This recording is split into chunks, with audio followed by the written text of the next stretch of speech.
Chris O'Dowd, Tom Sturridge, thanks once again for speaking to us here at entertainment.ie. No problem. Big fan of the site. So I heard, yeah. It's a second favourite. Second favourite website. Yeah. ChrisO'Dowd.org. There you go. Okay, congratulations on the movie, which I saw for the first time on Monday evening. Thanks, John. You must be very happy with it. Yeah, I think it's looking really, really good. Yeah. I think it's very fun, very music-filled, and a lot of hot talent. A lot of talent. Yeah. A lot of hot talent, that's true. A lot of hot talent.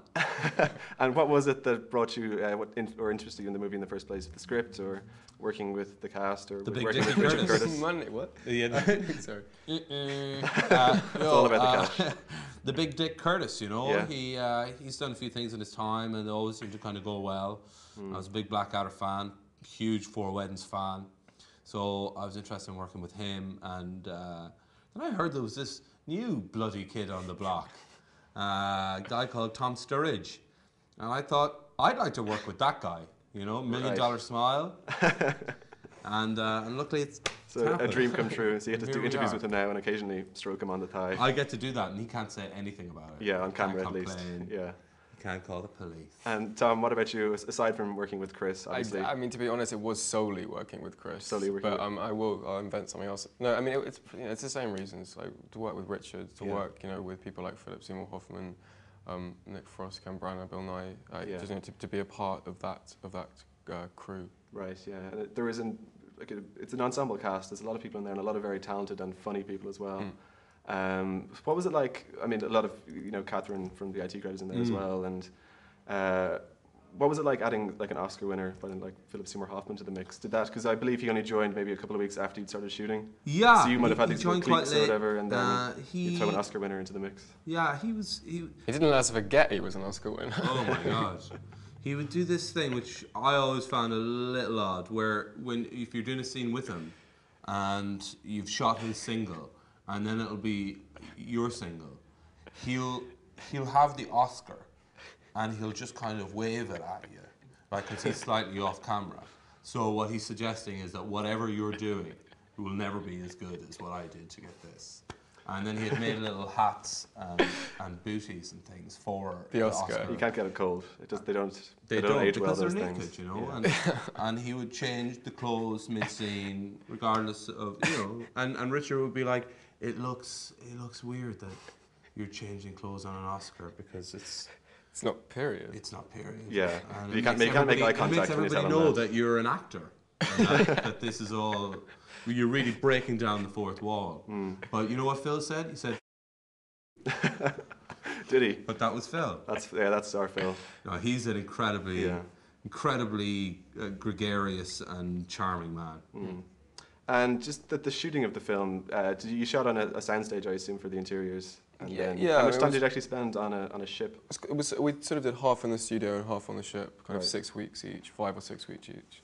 But I mean, working on the boat itself was amazing. I mean, like, you can't. I mean, it's kind of insulting to people who do real jobs to call it work. Like, we'd go out on the ocean every morning listening to beautiful music, and I remember Nick fishing a lot, and people filmed it. Yeah. And how do you They didn't film Nick fishing. That's DVD coming out next summer. Frost Goes Fishing, it's called. It's a really good great. film. Yeah, some good herring in it.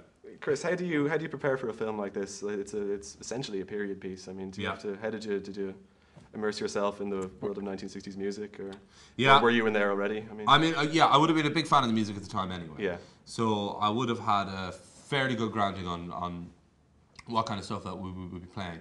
But then we were lucky in that there was an awful lot kind of written and recorded from pirate radio at the time, from Caroline and Radio Scotland, Radio London and Luxembourg, all of those kind of things. So I played the breakfast jock in the picture. Wow, in the picture. Yeah, it's just a serious film. What, You can call it can that. in the motion picture? Yeah, That's what Anthony Hopkins says.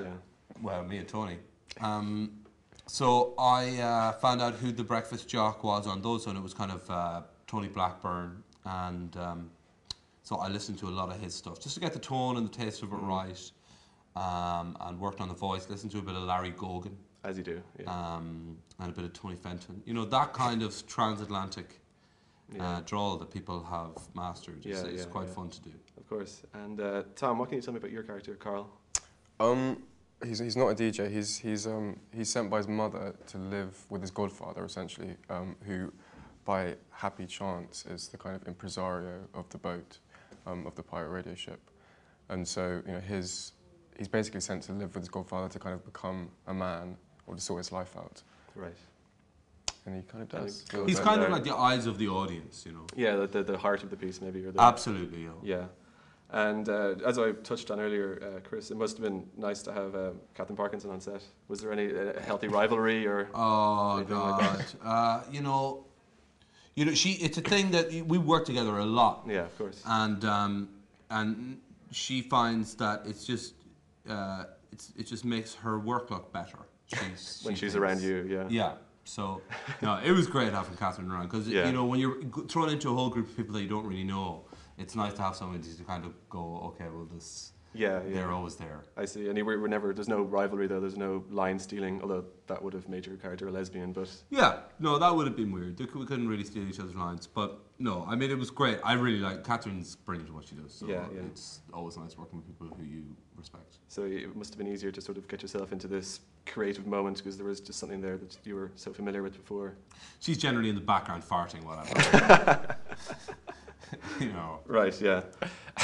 And speaking of, what's the story with the latest or the next season of the IT Crowd? Are we? I'm not 100% sure, but I think the plan is for us. Everybody's kind of busy at the moment, but Graham has started writing, and I imagine what we'll do is maybe do a Christmas special during the summer, and then hopefully try and do another series at the end of the year or the start of next year. Oh, okay. That's should be great. We're definitely going to try and do another one. Excellent, excellent. Chris, just a little bit of trivia for you. I mean, as the film, you know, the film is loosely based on Radio Caroline. Yeah. And did you know that? Well, I assume you did because you're a former member of the UCD Literal or the Literary and Historical Society. But Radio Caroline was founded by an Irish fella called Ronan O'Rahilly, whose grandfather was. Oh, I don't know. He was one of the leaders of the 1916 Rising, and Caroline was launched on Easter Monday, 1964. You're kidding? So the rebellious sort of nature of the was that of the deliberate? station. I assume it was, or just a series of. How mistakes. amazing! Well, who was it? Who was what? The grandfather. Which one? Oh, O'Rahilly, someone. I don't remember the first name. Oh, right, okay. Or someone. Maybe it's not. I didn't. That's where I kind of stopped researching. But wow, that's really interesting. So you didn't know that. So you can throw that into your next interview. I will. You'll appear very intelligent. The fact that there's an Irish voice kind of rambling on the ship, I think is something due to the fact that Ronan O'Rahilly was the kind of original impresario. Yeah. You know, and I think that was Richard's slight nod to that. Right. Yeah. You know. And Tom, how familiar were you with the likes of the pirate radio boom? I of the really 60s? wasn't. I mean, at all. I learned everything about the history after I got the job and when reading the script. I mean, my kind of notion of pirate radio is, you know, drum and bass in some estate flat in South London. Drum and bass. I do love it. Skins. Loves it. Do some of your drum and bass. Not now. All right. I think you should. I can't. Okay, fair enough. I'll do the drums. You do the bass. You do both, and I'll listen. Let's get That's impressive. me going. That's coming to a store near you. Just speaking of what's coming up in the future from you, Tom, you've got something coming up with Rachel Bilson, I believe. Is that Yeah, right? yeah, a film called Waiting for Forever. She's very beautiful. Have you shot that yet? Yeah, I just finished it. And do you know when it's coming Have out? you shot that yet? Oh no, you're not talking about Rachel Wilson. I thought it was like an innuendo. That's what the kids speak these days. Okay. What? Sorry? Yes, it's coming out. It is coming out, I think. Well, yeah, soon. The fall, I think they call it in America. The fall, okay. Yeah. Autumn over here, I Yeah. believe. And Chris, yourself, what's on the horizon? In a few weeks' time, I start shooting a film called Gulliver's Travels. Oh. With Jack Black playing Gulliver, and I play the baddie. The baddie? Yeah. Okay. Edward Edwardian. So you're sort of retreating and finding your dark side. I am. Prepare. This is your Joker, is it? Yeah. Yeah, I guess so. No, I mean, it's a comedy, you know, it'll be a comedy baddie. A comedy baddie. So he'll just have horns. That's good to know. Just turn up late and stuff. That's pretty evil, turning up late. Yeah. Wow. Punctuality. Yeah. Okay, that'll wrap it up. Listen, thanks a million, guys, and I hope the film goes really well and gets all the success that it deserves. Thanks very much. Thank you very much.